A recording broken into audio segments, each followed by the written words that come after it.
kakak beri contoh, misalnya 4/6. Perhatikan, di sini pembilangnya yaitu 4 dan penyebutnya yaitu 6.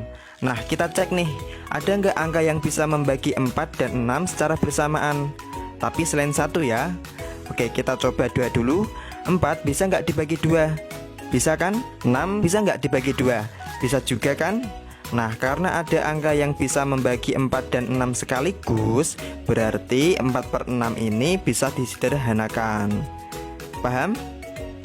Oke, contoh yang kedua. Misalnya kakak punya pecahan yaitu 5/16. 5/16 ini kira-kira bisa nggak disederhanakan? Oke, sekarang kita cek. Kira-kira ada nggak angka yang bisa membagi 5 selain 1? Kita coba 2 dulu. 5 dibagi 2 bisa nggak? Nggak bisa. 5 dibagi 3 nggak bisa juga. 5 dibagi 4 masih nggak bisa juga kan? Nah, berarti tinggal 5 dibagi 5. Nah, masalahnya apakah 16 bisa dibagi 5? Nggak bisa kan? Karena 5 cuma bisa dibagi 5, sedangkan 16 enggak bisa dibagi 5, berarti pecahan ini sebenarnya udah sederhana. Kalian nggak perlu menyederhanakannya lagi. Oke, sampai sini udah bisa dipahami ya bedanya pecahan yang bisa disederhanakan dengan yang tidak bisa disederhanakan. Jadi pada intinya kalau pembilang dan penyebutnya itu masih bisa dibagi dengan angka yang sama, maka pecahan itu bisa disederhanakan. Tapi kalau udah nggak bisa dibagi dengan angka yang sama, berarti pecahan itu sudah sederhana. Kalian nggak perlu sederhanakan lagi. Oke, mungkin bisanya diubah ke pecahan campuran. Kalau setelah disederhanakan, pembilangnya itu lebih besar dari penyebutnya. Oke, kalau kalian udah ngerti pecahan yang bisa disederhanakan itu seperti apa, sekarang baru kita mulai menyederhanakan suatu pecahan. Misal kakak kasih contoh, berapakah bentuk paling sederhana dari 18/30? Nah, untuk menyederhanakan pecahan, kakak punya dua cara. Cara yang pertama yaitu dengan menentukan FPB dari pembilang dan penyebutnya. Oke, sekarang kita coba cari FPB dari 18 dan 30 dengan pohon faktor. Oke, kita mulai dari 18 dulu. Ingat, kita bagikan dengan bilangan prima ya. Bilangan prima itu 2, 3, 5, 7, 11 dan seterusnya. Nah, 18 kita bagikan dengan bilangan prima yang pertama yaitu 2. 18 dibagi 2 sama dengan 9. 9 dibagi 2 nggak bisa kan? Berarti kita coba bagi dengan bilangan prima selanjutnya yaitu 3.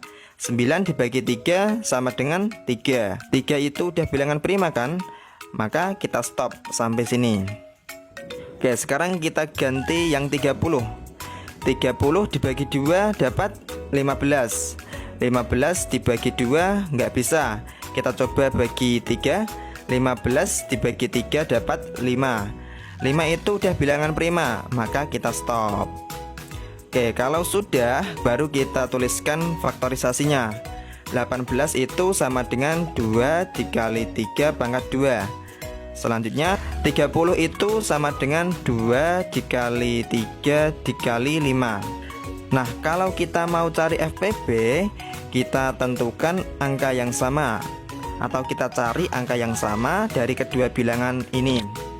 Dan pilih yang kecil. Di 18 ada angka 2 dan di 30 juga ada angka 2. Nah, di sini duanya ini kan sama besar. Ya udah, tinggal kita tulis aja 2. Karena nggak ada yang lebih kecil, ya kan? Kemudian di 18 ada angka 3, di 30 juga ada angka 3. Nah, sekarang kita pilih yang lebih kecil. Antara 3 dan 3 pangkat 2 yang lebih kecil yang mana? Yang 3 kan? Maka kita pilih yang 3. Nah, udah gak ada angka yang sama lagi kan? Oke, berarti FPB dari 18 dan 30 adalah 2 kali 3. 2 kali 3 itu sama dengan 6. Nah, kalau FPB nya udah ketemu, sekarang kita gunakan untuk membagi pembilang dan penyebutnya. Berarti 18 kita bagi 6 dan 30 juga kita bagi 6. 18 dibagi 6 sama dengan 3. Kemudian 30 dibagi 6 sama dengan 5. Nah, hasilnya yaitu 3/5. Jadi bentuk paling sederhana dari 18/30 adalah 3/5. Oke, bisa dipahami ya. Lanjut, cara yang kedua. Kalau kalian nggak bisa atau males menggunakan FPB, cara yang kedua ini mungkin lebih simpel. Cara yang kedua adalah dengan pelan-pelan bagi dengan bilangan prima. Bilangan prima itu tadi 2, 3, 5, 7, 11, 13, dan seterusnya. Oke, sekarang kita coba bagi pembilang dan penyebut pecahan ini menggunakan bilangan prima. 18 dibagi 2 bisa kan? 30 dibagi 2 juga bisa. Jadi atas sama bawah harus sama ya. 18 dibagi 2 dapat 9, 30 dibagi 2 dapat 15. Oke, sekarang 9 dan 15 ini masih bisa dibagi 2 nggak? Udah nggak bisa kan? Kalau gitu kita coba bagi dengan bilangan prima selanjutnya, yaitu 3. 9 dibagi 3 bisa, 15 dibagi 3 juga bisa. Berarti kita bagi 3. 9 dibagi 3 sama dengan 3. 15 dibagi 3 sama dengan 5. Nah, udah kan? Hasilnya sama dengan cara yang pertama tadi, yaitu 3/5. Jadi untuk memilih cara 1 atau cara 2 itu terserah kalian. Kalau kalian lebih mudah pakai FPB, silahkan pakai cara yang pertama. Tapi kalau kalian nggak mau pakai FPB, ya udah bagi aja pelan-pelan seperti cara yang kedua tadi. Sampai sini bisa difahami ya cara menyederhanakan suatu pecahan. Oke, biar makin paham, kakak kasih contoh satu lagi. Misalnya 36/24. Pecahan ini mau kita sederhanakan. Misal kakak pilih cara yang kedua untuk menyederhanakannya. Oke, 36/24. Nah, kita bagi pelan-pelan pakai bilangan prima. 36 dibagi 2 bisa, 24 dibagi 2 juga bisa. Oke, 36 dibagi 2 dapat 18, 24 dibagi 2 dapat 12. 18 dan 12 masih bisa kita bagi 2 ya.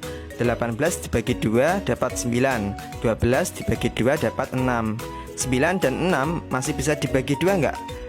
6-nya sih bisa, tapi 9-nya kan nggak bisa. Nah, karena itu maka kita coba bilangan prima selanjutnya, yaitu 3. 9 dibagi 3 bisa, 6 dibagi 3 juga bisa. Berarti kita bagi 3. Oke, kita bagikan.